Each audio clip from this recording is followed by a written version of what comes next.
अस्सलाम वालेकुम दोस्तों। तो आज हम बात करेंगे डेली वीडियोस अपलोड करने के फ़ायदे हैं, यानी बेनिफिट्स उसके क्या हैं। तो मैं सिंपल सा आपको जो है एक स्टोरी अपना ही खुद का एक्सपीरियंस किया हुआ जो है मैं आपको सुना देता हूँ कि मेरा एक दूसरा चैनल है ट्रेवल पाकिस्तान टीवी के नाम से। इस पर मैंने जो है डेली वीडियोस अपलोड करता गया, तो वो चैनल जो है वो बूस्ट हो गया और उस पर तकरीबन डेली जो है 5,000 10,000 जो है वो व्यूज़ आने लगे डेली के डेली। तो इस घंटे में तकरीबन 200 300 500 ये आ रहे थे। तो इसके बाद जो है क्या किया मैंने कि एक दिन सिर्फ और सिर्फ एक दिन जो है मैंने एक वीडियो अपलोड नहीं की।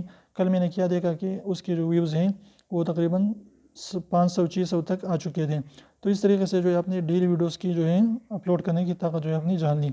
तो आपने डेली वीडियो अपलोड करना है, रेगुलरिटी कंसिस्टेंसी को यूट्यूब वाले जो है बहुत ज़्यादा अहमियत दे रहे हैं। तो उम्मीद करता हूँ छोटी सी वीडियो आपको पसंद आई। अगर वीडियो पसंद आई और कोई भी जो है थोड़ा सा आपको नॉलेज मिला है तो प्लीज़ चैनल को सब्सक्राइब करें। बिल्कुल फ्री है, कोई भी आपकी चार्ज नहीं लगती। तो रेड वाला सब्सक्राइब को ज़रूर दबाइए। Thanks for watching.